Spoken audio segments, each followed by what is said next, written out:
Você não precisa abrir lá, mas Êxodo vai dizer que esse Deus, ele é diferente dos outros deuses, porque esse é o Deus que criou os céus e a terra. No livro de Salmos você vai encontrar muito essa expressão. Salmos 10, 102, Salmos 102, versículo 25, diz que Deus lançou os fundamentos da terra e os céus são as obras das mãos dele. No capítulo 115, no versículo 105, no versículo 15, diz: bendito seja o Senhor que fez os céus e a terra. Salmo 146, no versículo 6, diz que Deus criou os céus, a terra, o mar e tudo que neles há. Então eu quero que você entenda que Deus está tentando passar para um homem caído e desligado dele o tamanho do seu poder. E ele vai vincular Deus, quão poderoso Deus é. Ele é tão poderoso que ele criou os céus e a terra. Mas isso foi no Antigo Testamento. Porque quando Jesus chega, vem, morre e ressuscita, a abordagem do Novo Testamento, ela vai mudar. Em Isaías capítulo 53, no versículo 1. Isaías capítulo 53, no versículo 1. Diz assim: quem creu em nossa pregação? E a quem foi revelado o braço do Senhor? Fala comigo, braço do Senhor. Pronto, esse é o capítulo que vai falar como foi que a gente foi salvo. Que Deus colocou sobre ele nossas dores, nossas enfermidades, que ele levou sobre si nossas iniquidades, e assim ele justificou a muitos. Esse é o capítulo que fala sobre o braço do Senhor, e está falando sobre o que esse braço fez. Ele colocou sobre Jesus nossas dores, nossas enfermidades, ele levou sobre si nossos pecados, ele morreu a nossa morte, e ele foi ressuscitado para a nossa justificação. Então tudo isso Isaías está chamando de feitos do braço do Senhor. Então Jesus leva sobre si nossas dores, nossas enfermidades, nossos pecados, morre a nossa morte e Deus o ressuscita para a nossa justificação. Isso tudo foi feito pelo braço do Senhor. Fala comigo, braço do Senhor. Lá em Atos capítulo 4, você pode ir comigo lá? Atos capítulo 4, no versículo 5. Atos capítulo 4, no versículo 5. No capítulo 3 é quando Pedro e João curam um coxo do templo Formosa, e eles vão ser presos, e no capítulo 4, é essa abordagem que eles vão dizer aqui. Atos capítulo 4, do versículo 5, diz assim: no dia seguinte, reuniram-se em Jerusalém as autoridades, os anciãos e os escribas, com o sumo sacerdote Anás, Caifás, João, Alexandre, e todos que eram da linhagem do sumo sacerdote. E pondo-os perante eles, os arguíram: com que poder, ou em nome de quem fizeste isso? Então Pedro, cheio do Espírito Santo, lhes disse: a autoridade do povo e anciãos, visto que hoje somos interrogados a propósito do benefício feito a um homem enfermo e do modo por que foi curado, tomai conhecimento vós todos e todo o povo de Israel, de que em nome de Jesus Cristo, o Nazareno, a quem vós crucificastes e a quem Deus ressuscitou dentre os mortos, sim, em seu nome é que este está curado perante vós. Então você já viu que toda a ênfase do Antigo Testamento, para mostrar o tamanho do poder e da capacidade de Deus, é ligando Deus ao fato dele ser o Criador dos céus e da terra. Mas quando Pedro e João foram interrogados e perguntaram: com que poder? Foi em poder de quem? Em nome de quem ou que poder que vocês fizeram isso aqui? Não é interessante porque os judeus sabem, porque o Antigo Testamento foi escrito para eles. E os judeus sabem como o Antigo Testamento liga Deus a criar céus e terra. Mas quando Pedro vai dizer com que poder que ele fez aquilo, ele não vai ligar o poder de Deus ao fato de Deus ter criado os céus e terra. Ele vai ligar o poder de Deus ao fato de Deus ter ressuscitado Jesus dentre os mortos. Porque, irmãos, a maior demonstração do poder de Deus não foi quando ele criou os céus e terra. A maior demonstração do poder de Deus foi quando ele teve que ressuscitar Jesus dentre os mortos. Porque para criar os céus e terra, Gênesis relata como foi que ele fez. Falando. E para ressuscitar Jesus dentre os mortos e nos justificar, ele usou o braço. A maior demonstração do poder de Deus não foi quando ele criou os céus e a terra, mas foi para perdoar os nossos pecados e tirar Jesus da morte espiritual e introduzir ele na vida eterna.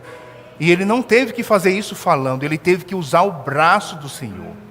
Essa foi a maior demonstração do poder de Deus. Agora deixa eu te mostrar onde é que esse poder de Deus está hoje. Vamos lá em Efésios capítulo 1. Efésios capítulo 1. No versículo 16.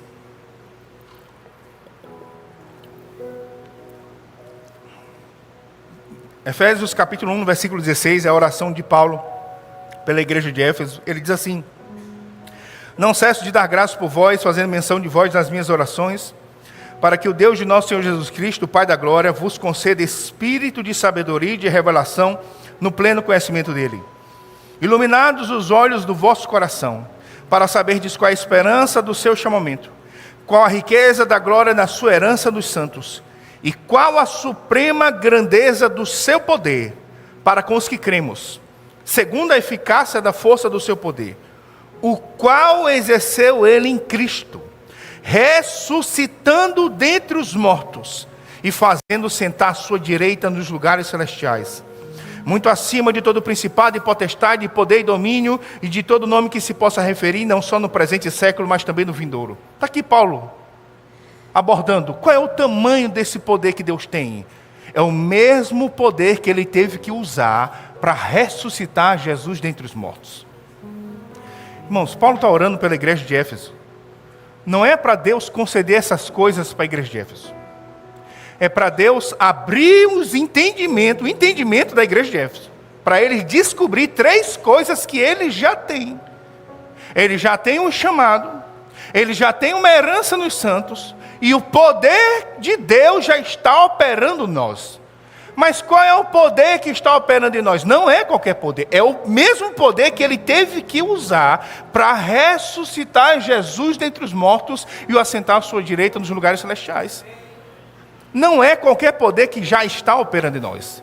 É a maior demonstração do poder de Deus. Foi esse poder que ele teve que usar, Jesus, para ressuscitar dentre os mortos. Esse é o poder que já está operando em nós. Amém? Sabe, irmãos, o avivamento não vai começar quando algo de fora vier na sua vida. Vai começar quando algo que já está dentro for ativado. Porque a gente está esperando algo externo vir sobre nós para mudar a nossa vida. Mas Deus está esperando algo que já foi colocado dentro de você ser ativado para levar você para o nível que Deus quer. Não está na mão dos outros, não está na mão de líderes, não está na mão do evento, de uma conferência. Está em você aprender a ativar isso que já está aí dentro. Esse é o poder. O poder que Deus teve que usar para ressuscitar Jesus dentre os mortos. Ele teve que usar o braço para fazer isso. Esse é o poder que está em nós. O poder que ressuscitou Jesus dentre os mortos é o mesmo poder que está disponível para nós. Para curar um enfermo, para prosperar um pobre, para levar a vitória a uma pessoa que está só em derrota. Esse é o poder que já está operando em nós. Irmãos, a gente não tem que orar convencendo Deus a nos dar poder. É Deus que deixou essa oração registrada para a gente entender o poder que já está em nós. Não é algo que está dependendo de fora chegar na sua vida. É algo que já está aí, que você precisa aprender a ativar. Amém? É por isso que o avivamento não precisa começar num culto coletivo. Ele pode começar você, sozinho, lá no teu quarto, cara. Aprendendo a ativar o que você já tem. Amém? Aleluia. Vá comigo lá em Hebreus, no capítulo 4. Hebreus, capítulo 4. Deixa aberto aí no versículo 2. Hebreus, capítulo 4, no versículo 2. Você não precisa abrir lá, mas Paulo disse para Timóteo: reavives o dom de Deus que há em ti. Fala comigo. Reavives o que há em ti. Fala de novo. Reavives o que há em ti. Presta atenção, não é Deus mandando outra coisa para ele. É ele avivando uma coisa que já estava lá. É isso que está acontecendo com a gente. A gente está esperando Deus mandar outra coisa. Quando Deus está querendo que a gente avive uma coisa que já está em nós. Reavives o dom de Deus que já está em ti. Já tem algo em você, rapaz, que foi depositado por Deus. E é a nossa parte reavivar isso, ativar isso. Hebreus capítulo 4, no versículo 2. Vamos ler do versículo 1, Hebreus 4, 1. Temamos, portanto, que sendo nos deixada a promessa de entrar no descanso de Deus, suceda parecer que algum de vós tenha falhado. Porque também a nós foram anunciadas as boas novas, como se deu com eles, os judeus. Mas a palavra que ouviram não lhes aproveitou, visto não ter sido acompanhada pela fé naqueles que ouviram. A palavra que ouviram não lhes aproveitou. Eles ouviram a palavra, amém? Quem foi que falou essa palavra? Quem foi? Deus, amém? É possível, irmão, ouvir a palavra de Deus, de Deus, de Deus. Não estou falando do pastor, não, estou falando da palavra de Deus. É possível ouvir a palavra de Deus e não ter proveito? Está aqui Hebreus falando. É possível sim a gente ter acesso à palavra de Deus e aquilo não ter proveito. Por quê? Porque existe uma parte que é nossa, não é a de Deus. Você não precisa abrir lá, mas em 1 Coríntios 15, Paulo falando sobre a graça, ele disse que a graça de Deus não foi vã. O que é vã? Inútil. Por que não foi vã?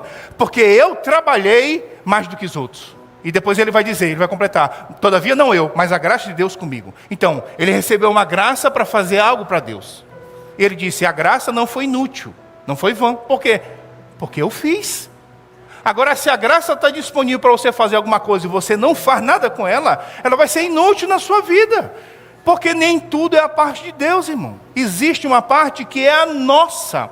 Enviar a palavra de Deus é a parte de Deus. Crer na palavra de Deus não é a parte de Deus. Conceder graça para nós é a parte de Deus. Trabalhar com essa graça não é a parte de Deus. Então eu quero que você entenda que é possível sim a gente ter acesso a coisas divinas, a palavra de Deus e a graça de Deus. E isso ser inútil. Porque Deus não vai fazer tudo sozinho. Ele nos chama de cooperadores, Ele nos chama para cooperar com Ele. É possível sim, irmão, a gente ter acesso às coisas de Deus, sem mistura nenhuma, purinha. Mas é possível ela não ter o resultado que Deus quer. Amém? Aleluia. Então, irmão Reagan, como você já leu o livro dele, amém? Você deveria ler. Principalmente se você já tem mais de anos aqui no Verbo da Vida, você deveria. Não só ler, como tê-los em casa. Porque você vai precisar revisitá-los algumas vezes na sua vida. Nesse livro ele conta que ele tinha alguns problemas de saúde, ele tinha um problema no coração, ele tinha leucemia, ele tinha um problema no sangue. E com 16 anos ele ficou paralisado, do pescoço para baixo. Tanto é que ele conta que quando ele lia a Bíblia da avó dele, eram as pessoas que mudavam a página para ele. Porque ele já estava paralisado do pescoço para baixo. E ele conta que quando veio, porque ele foi definhando até ele paralisar. Ele conta que quando ele paralisou, que ele não mexia mais do pescoço para baixo, até o momento que ele foi completamente curado, encontrando Marcos 11, 23, foram 16 meses. Fala comigo, 16 meses. Então, por 16 meses ele ficou num quarto da casa dele. E ele ficava lendo a Bíblia dele, e a avó dele passava as páginas porque ele estava paralisado. Por 16 meses. Até que ele descobriu Marcos 11, 23, se posicionou em Marcos 11, 23, e Deus cumpriu Marcos 11, 23 na vida dele. Ele foi completamente curado. E da paralisia até a cura, 16 meses. Fala comigo, 16 meses. Mas se você ler o livro dele, você vai ver ele dizendo que durante todos aqueles 16 meses, o poder curador de Deus já estava disponível. E é assim que é. Aí a gente fica, não, é porque Deus está demorando, porque Ele está caprichando. Não, estava ali disponível o tempo inteiro. Só que Ele demorou 16 meses para fazer a parte dele. Você entende? Já está disponível. O poder que ressuscitou a Jesus dentre os mortos já está operando em mim e em você. Irmão, a gente não tem que clamar por isso não. Isso já está, já está. Ah, por que ele não opera? Porque existe a sua parte de ativar. Como aquele poder curador estava no quarto por 16 meses, mas enquanto ele não foi ativado, nada aconteceu. É a mesma coisa. Esse poder que Deus teve que usar para ressuscitar Jesus dentre os mortos, ele já está, irmão, já está operando em nós. E às vezes a gente está sem entendimento, sem sabedoria, por isso que Paulo orou para Deus abrir o entendimento. Senhor, manda poder, aí morrendo não aguenta nem o que já tem. Se Deus mandar mais, a gente vai morrer, cara. Não está faltando poder, irmão, está faltando a gente ativar o que já tem. Fala comigo, o poder de Deus já está operando em mim e através de mim. Fala de novo, o poder de Deus já está operando em mim e através de mim. Aí qual é o problema? Eu não estou sentindo. mas eu não estou sentindo. Você se lembra que quando o profeta Samuel foi ungir Davi, que ele derramou lá o azeite na cabeça de Davi, na casa de Jessé, você se lembra o que Davi fez? A Bíblia diz que ele, Davi, todo melado de azeite, ele começou a, meu Deus, que poder é esse que eu sinto, meu Deus. Foi? Foi não sentiu nada, cara. Ele não sentiu nada, meu amigo. Ele não sentiu nada. Mas quando Golias apareceu, o poder se manifestou. A Bíblia diz que Sansão era consagrado desde o ventre como nazireu. E ele nasceu como um bebê luminoso, que ele sentia altas coisas. Era assim? Não, irmão. Mas quando o leão apareceu na frente dele, ele rasgou como um cabrito. Você entende? Já está operando, irmão. Sentindo ou não sentindo, ele já está aí. Agora a gente precisa aprender a ativar isso pela fé. Fala de novo, o poder de Deus, que ressuscitou Jesus dentre os mortos, já está operando em mim. E é através de mim. Fala ao teu vizinho aí, boa noite, poderoso. Fala para o outro aí, boa noite, poderoso.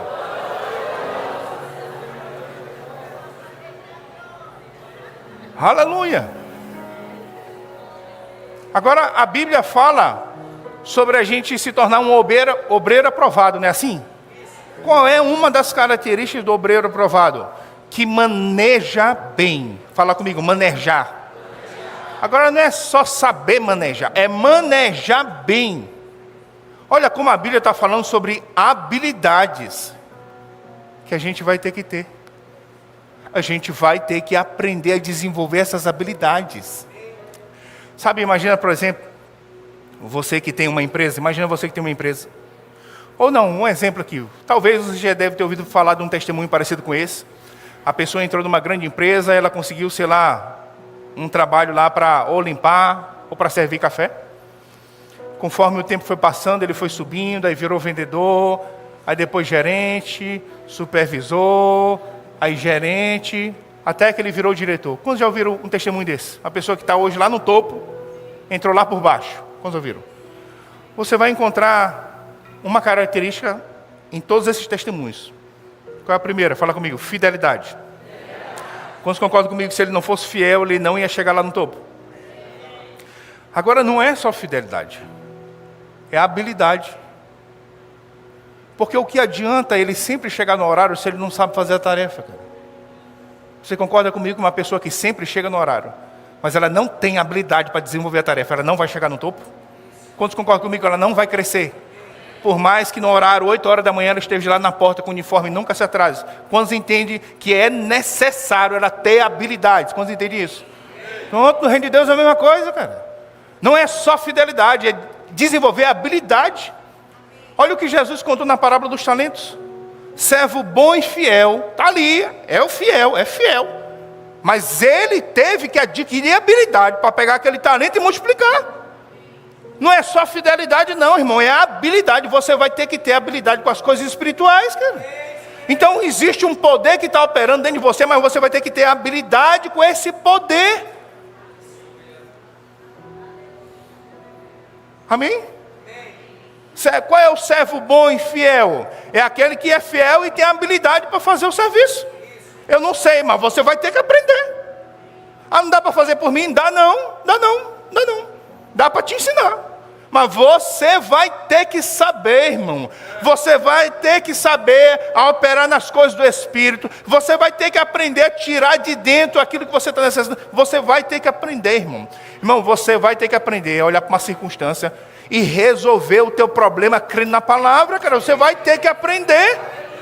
Não dá para ficar andando na corda dos outros para sempre não, cara. Não dá, meu amigo. Não dá para você andar de muleta na vida inteira, de muleta, você não vai correr sua carreira. Qual é a muleta que vai correr, rapaz? Você vai ter que fortalecer tuas pernas e você correr. Não dá para orar por mim? Dá não, ora tu. Ah, não dá para confessar a palavra para mim? Não, confessa você. Você vai ter que fazer. Sabe, irmãos, já era tempo para um de nós. Não está mais precisando, não vou dizer que a gente nunca precisa, mas ao invés de Deus estar olhando para a gente como quem está precisando de avivamento, era para Deus estar olhando para a gente para contar para avivar os outros, cara. Mas olha só, irmão, por quê? Porque a gente não está querendo fazer. Não dá para você terceirizar a sua vida cristã, cara. Ah, dá para orar por mim? Dá para confessar a palavra para mim? Dá para jejuar por mim? Dá para ir para o céu por ti. Fala comigo, eu vou fortalecer minhas pernas. E eu vou correr minha carreira. Aleluia. Oh, glória a Deus. Aleluia. Então, lá em Efésios capítulo 6, vá comigo lá. Efésios capítulo 6. Vamos ver aqui no versículo 10. Efésios capítulo 6, no versículo 10, assim: quanto ao mais, sede fortalecidos no Senhor e na força do seu poder. Quantos aqui são a habitação de Deus? Sede fortalecidos no Senhor. Onde é que o Senhor está? Fala comigo, dentro de mim. E na força do seu poder. O poder está operando em nós. Amém? Então, presta atenção. Ele não está mandando você esperar uma coisa chegar na sua vida. Ele está mandando você se fortalecer em algo que já está em você. Fortalecei-vos no Senhor e na força do seu poder. Onde é que está isso? Está dentro. A gente está esperando uma coisa de fora resolver nossa vida.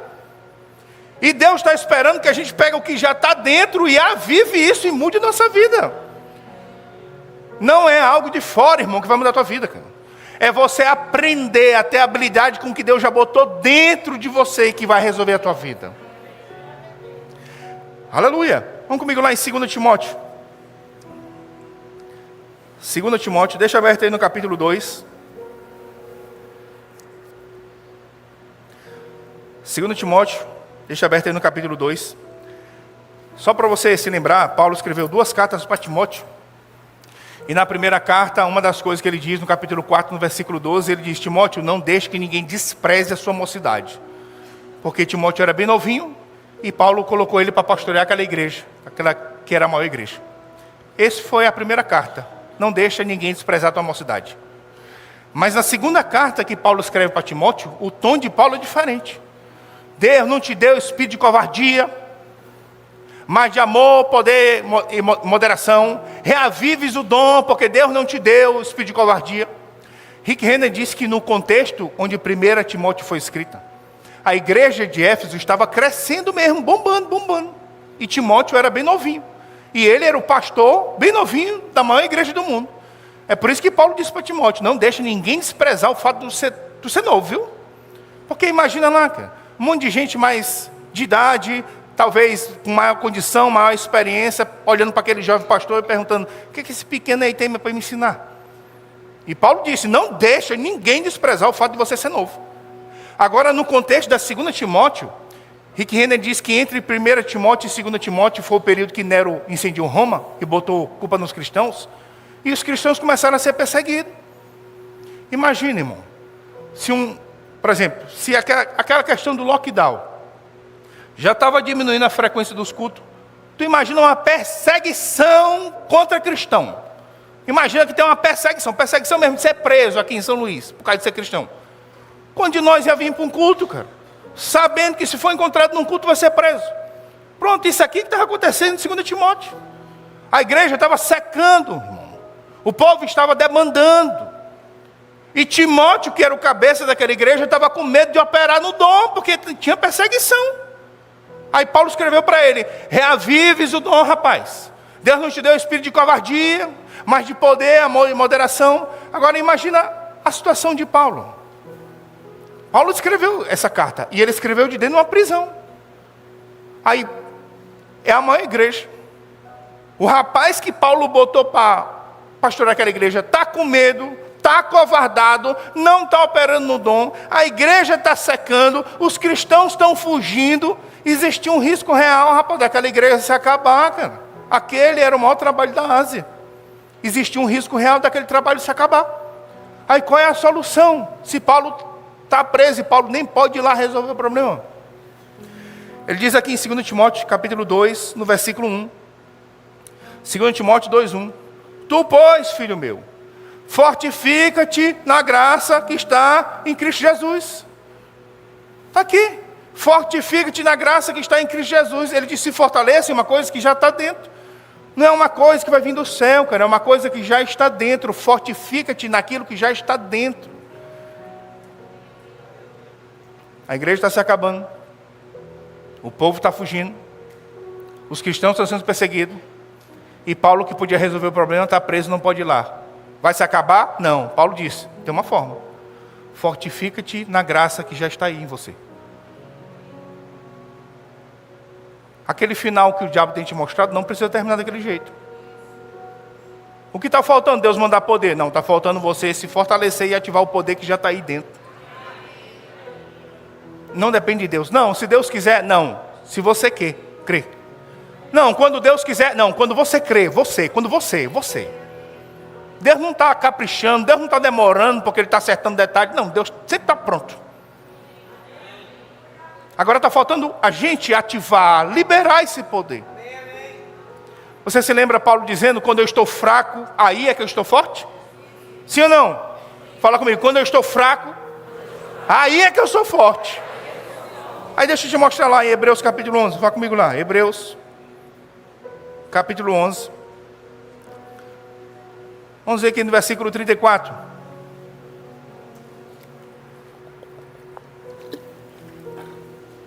Hebreus capítulo 11, no versículo 34 diz: pessoas que fizeram coisas pela fé, extinguiram a violência do fogo, escaparam ao fio da espada, da fraqueza tiraram força. Fala comigo: da fraqueza tiraram força. O que eles fizeram na fraqueza? O que foi que eles fizeram na fraqueza? Você percebe que eles não pediram força? Amém?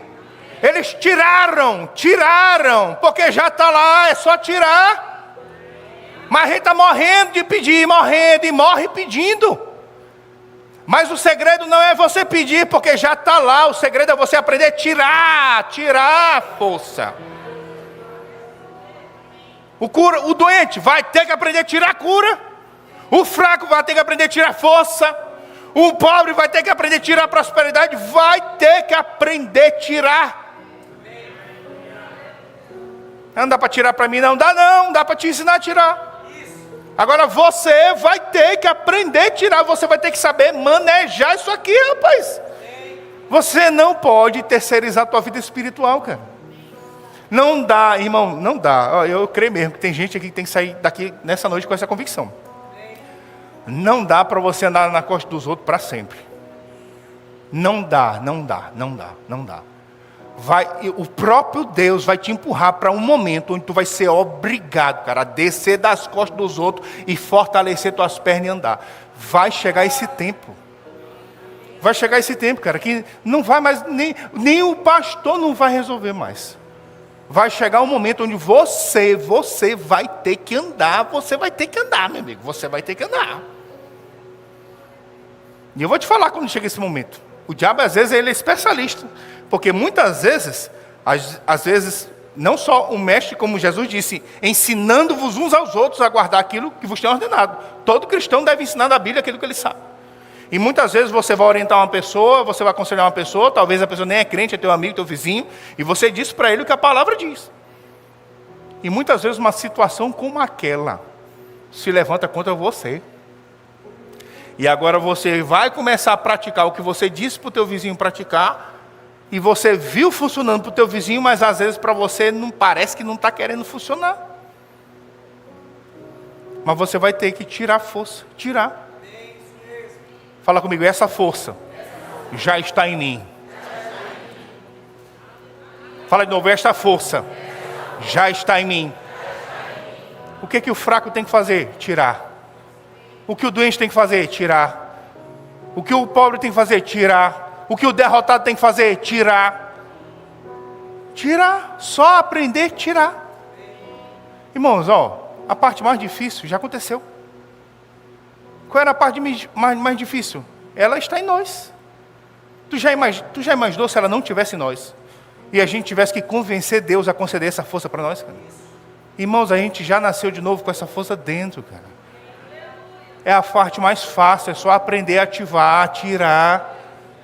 a parte mais difícil, que era Deus conceder, já aconteceu, cara, já aconteceu. Amém? Aleluia. Vamos lá em 1 Coríntios capítulo 14. 1 Coríntios capítulo 14, deixa aberto aí no versículo 12. 1 Coríntios capítulo 14, no versículo 12. Fala para o teu vizinho assim, ó, você precisa se tornar habilidoso com as coisas de Deus. Fala para o outro aí, você precisa se tornar habilidoso com as coisas de Deus. Você vai ter que se tornar habilidoso, você vai ter que desenvolver suas habilidades com isso. Você vai ter que desenvolver habilidade com a palavra, você vai ter que desenvolver habilidade com a oração. Essa situação aqui, que oração que eu uso aqui? Você vai ter que saber, meu amigo. É intercessão, é entrega, é consagração. O que é que eu faço aqui? Você vai ter que saber. Você tem que se tornar habilidoso com as coisas de Deus, com a palavra, com a oração, com confissão da palavra, jejum. Você tem que se tornar habilidoso. 1 Coríntios capítulo 14, no versículo 12. 1 Coríntios capítulo 14, no versículo 12. Olha o que Paulo diz. Assim também vós, visto que desejais dons espirituais. Quem é que deseja dons espirituais aqui? Procurai progredir para a edificação da igreja. Pelo que fala em outra língua, deve orar para que possa interpretar. 1 Coríntios 12 é o capítulo dos dons espirituais. 1 Coríntios 14, ele fala sobre língua, interpretação e profecia. Então ele diz aqui no versículo 12. Vós que desejais dons espirituais. Se você não deseja dons espirituais, isso aqui não é para você não. Mas se você deseja, se você já tem um desejo de operar nos dons, tem uma instrução para você. Vós que desejais dons espirituais, procurai. Fala comigo, procurar. Fala de novo, procurar. Você entende que isso não vai acontecer por acaso? É o resultado de uma procura, de uma busca, de uma coisa que você vai atrás. Então, procurai progredir neles. Fala comigo, progredir, crescer, avançar. Não é por acaso, cara. Vocês que desejam dons espirituais, procura, se esmera em progredir. Progresso não é resultado do acaso. É resultado de busca, de você procurar mesmo, se esmerar, como é que eu faço, eu quero saber. Se você não fizer isso, não vai haver progresso, não vai haver crescimento. Vós que desejais dons espirituais, procurai progredir neles para a edificação da igreja. Como é que eu vou progredir, Paulo? Ele diz, pelo que fala em outra língua, deve orar, para que possa interpretar. Quem é que fala em outras línguas? Quem não fala em outras línguas? Oxe, está todo mundo batizado aí? Ô, glória a Deus, meu amigo.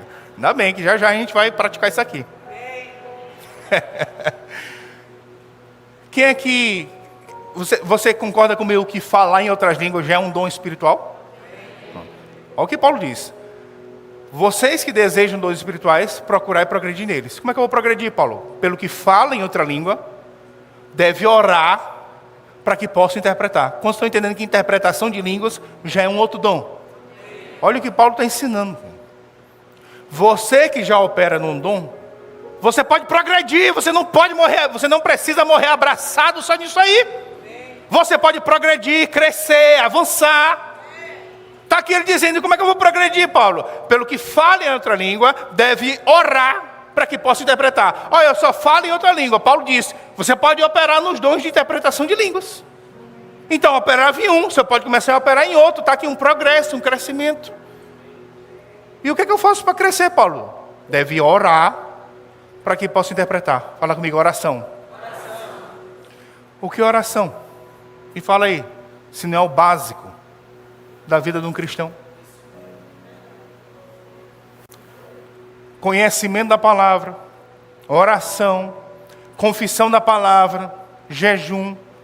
Isso é o básico, cara. Fala comigo, o básico. Pronto, esse que é o problema. Aí não faz nem o básico. Não faz nem o básico e quer inventar firula. Quer ir buscar novidade. quer ir atrás da cereja do bolo e o cara não tem nenhum bolo. Não, é que eu estou pesquisando que essa cereja é lá das montanhas, feita pelas freiras do Himalaia. Para que tu que está procurando cereja se tu não tem nem bolo, rapaz? O cara não faz nenhum básico, está atrás de novidade. Não, porque aquela imersão vai mudar a minha vida. Tu vai mudar a tua vida, é tu ficar bom no básico, rapaz. Não tem nenhuma vida de oração, não conhece a palavra e um evento vai mudar. Não vai mudar a tua vida, cara. Nada substitui o básico. Fala comigo, nada substitui o básico. Nada, meu amigo, nada. Eu não gosto de ler a palavra. O que eu faço para não orar? Para não ler a palavra? Nada, cara. O que é que vai substituir ler a palavra? Eu não gosto de orar. O que eu faço para não orar? Nada. Não existe substituto para oração, cara. Não existe substituto para oração. Não existe substituto para conhecimento da palavra. Não existe substituto para confessar a palavra. Não existe. Não existe. Mas as pessoas não querem saber de fazer o básico. Aí ficam caindo em engano. Não precisa orar, não precisa confessar. Venha para a minha igreja que o homem de Deus vai fazer. Que o homem de Deus vai fazer nada, rapaz. O que tem que fazer é você. Você que é o homem e a mulher de Deus. Você que vai fazer, rapaz. Você. Não dá para você terminar a sua carreira nas costas dos outros. Não dá, meu amigo. Você vai ter que descer e andar. Você vai ter que descer e você vai ter que andar, meu amigo. Sim, é para isso que existem os pastores, para aconselhar, mas não é para carregar ninguém não, rapaz. Você entende? Sabe, às vezes as pessoas dizem assim, porque eu não gosto de comer fruta e verdura. Será que se eu tomar essa cápsula de multivitamina vai resolver? Irmão, olha como as pessoas, isso não está só na questão de espiritual não, isso está em tudo. As pessoas não querem fazer aquilo que vai trazer o resultado, e ela fica procurando uma coisa mais fácil. Não. Será que se eu tomar essa cápsula aqui, substitui as verduras e as frutas? Não. E assim, eu não estou afim de orar. Será se eu não orar e fizer isso aqui, vai resolver? Não vai, meu amigo, não vai. Eu não estou afim de me trancar naquele quarto ali para receber uma oração de Deus, uma direção de Deus, para saber a decisão que eu tenho que tomar. Será se eu entrar bem aqui nessa live aqui dessas profetadas aqui? Não vai, minha amiga. É por isso que o povo cai nisso aí. Porque não faz nem o básico. Irmãos, eu não estou falando de você fazer o mínimo. Eu não estou falando disso.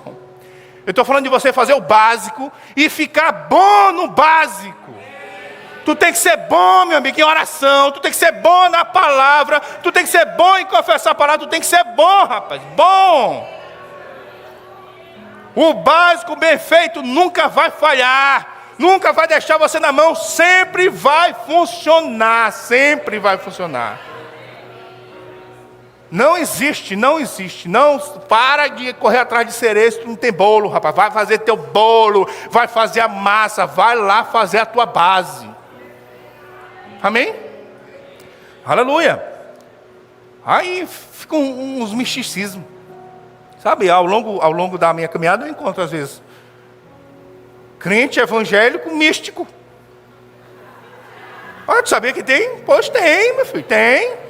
Místico. Não, é porque, assim, eu não preciso saber de uma direção de Deus, mas eu não estou conseguindo. Mas eu descobri, olha o que o cara descobre, meu amigo. Eu descobri que na 7ª lua nova desse ano, os planetas vão estar alinhados, e na linha do planeta vai dar bem naquele monte, e se eu estiver naquele monte, na meia-noite da sexta-feira, da 7ª lua, vou sentir um poder. Não vai, cara, não vai. A pessoa fica procurando firula, invenção, porque não quer fazer o básico. O que vai fazer eu saber uma direção de Deus? Ter uma vida de oração, vai saber, rapaz. Nada vai substituir o básico. É o básico, é ficando bom no básico que você vai aprender a manejar, ativar, operar nesse poder que já está aí, cara, já está aí. Aleluia. Vou dar um exemplo, vamos supor que você vai ser, sei lá, uma pessoa que vai começar a ser treinada para o pastoreio, para pregar.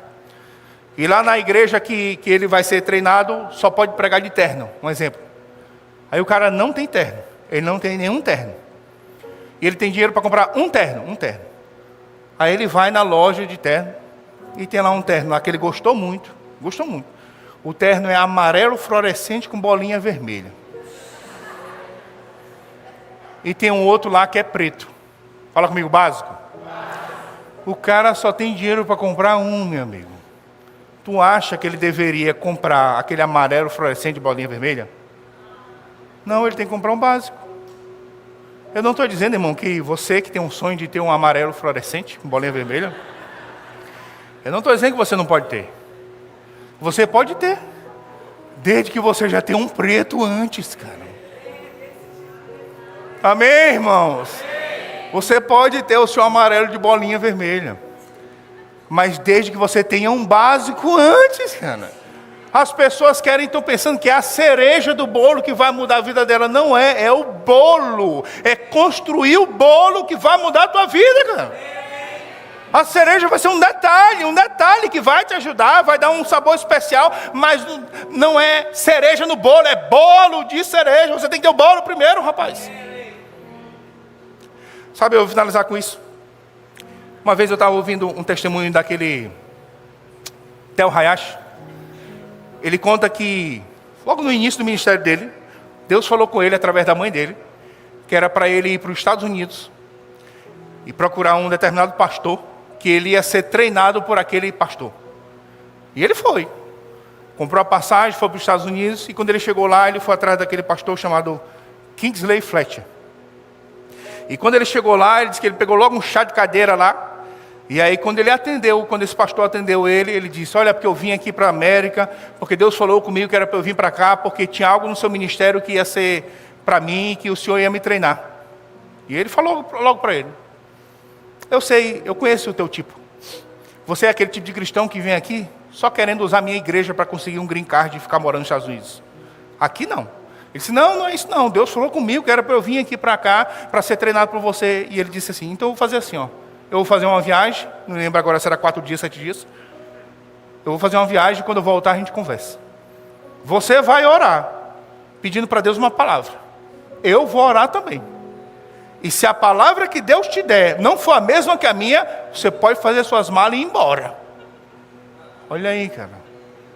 Conversado, né? Tá bom, foi embora para a viagem.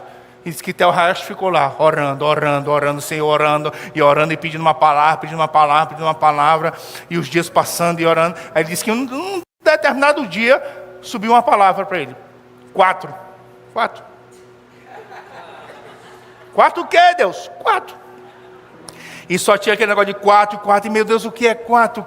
Meu Deus, 4, norte, sul, leste, oeste, 4, o que é isso aqui? 4, e orando, e o homem está chegando, o dia que o homem vai chegar e não tem nada, só tem 4, e chegou o dia que o homem chegou, e aí foram fazer a reunião, e ele só tem aquela palavra, 4. E aí que sentaram lá, antes de conversar, ele pegou um papel, pegou uma caneta, escreveu uma coisa num papel, e cobriu com a mão. O pregador fez isso, o pastor. E perguntou para ele, você orou? Disse, orei. Deus te deu uma palavra? Deu. Você já sabe o que vai acontecer. Se a sua palavra for diferente da minha, né? Sei. O que foi que Deus falou contigo? Ele disse, 4. O pastor tirou a mão de cima do papel e estava escrito 4. E o pastor disse, Deus falou comigo que você vai ficar comigo por 4 meses nesse treinamento. E ele disse que aquele tempo foi muito importante para a vida dele. Amém? Aquilo ali foi uma cereja de bolo. Qual é o bolo? O bolo foi ele ter feito o básico e aprender a ouvir Deus. Porque se ele não tivesse escutado de Deus aquele 4, ele não ia ficar lá. Sabe, eu estou vendo um monte de gente, cara, indo atrás de cereja. Não vou pagar tantos mil nessa imersão que vai mudar a minha vida. Não vai mudar a tua vida. O que vai mudar a tua vida é tu ficar bom no básico. Você tem que ficar bom em oração. Você tem que ficar bom no conhecimento da palavra. Você tem que ficar bom na confissão da palavra. Você tem que ficar bom no jejum. Você tem que ficar bom, cara. Não existe substituto para o básico. Não existe, cara. Não existe. O básico é como se fosse as 4 pernas da cadeira. Em vez de pintar de azul, pode pintar de amarelo. Em vez de amarelo, pode ser um rosa choque italiano, que é mais caro. Pode, isso é o detalhe. Mas o básico são as 4 pernas lá em pé. Isso aí não existe substituto. Não existe substituto. Amém? Aleluia. Então nós vamos ficar em pé. E vamos nos treinar. Porque habilidades espirituais, manejar bem, você não vai adquirir essas coisas se você não treinar. E olha, eu vou te falar uma coisa, irmão. Eu já falei várias vezes, aqui você aprende. Mas valendo mesmo é lá na tua casa, lá na tua casa, é lá fora, lá fora. Lá fora. Quando algo se levanta quando você já tem que fazer. Por quê? Porque você fez tanto básico. E ficou tão bom no básico, que tu já sabe andar, cara. Então já vê as circunstâncias, já se levantou, você já vê começando a se levantar, você já sabe o que fazer. Você não vai ligar para o pastor perguntando o que é para fazer. Você já sabe. Já deu certo, já caiu, já chegou. É isso aí, Deus é bom. Você já tem que saber, meu amigo, se virar, rapaz. Oh, aleluia, é isso que você tem que saber, ficar bom nisso. Receber a orientação de Deus, confessar a palavra, orar. Aleluia, aleluia.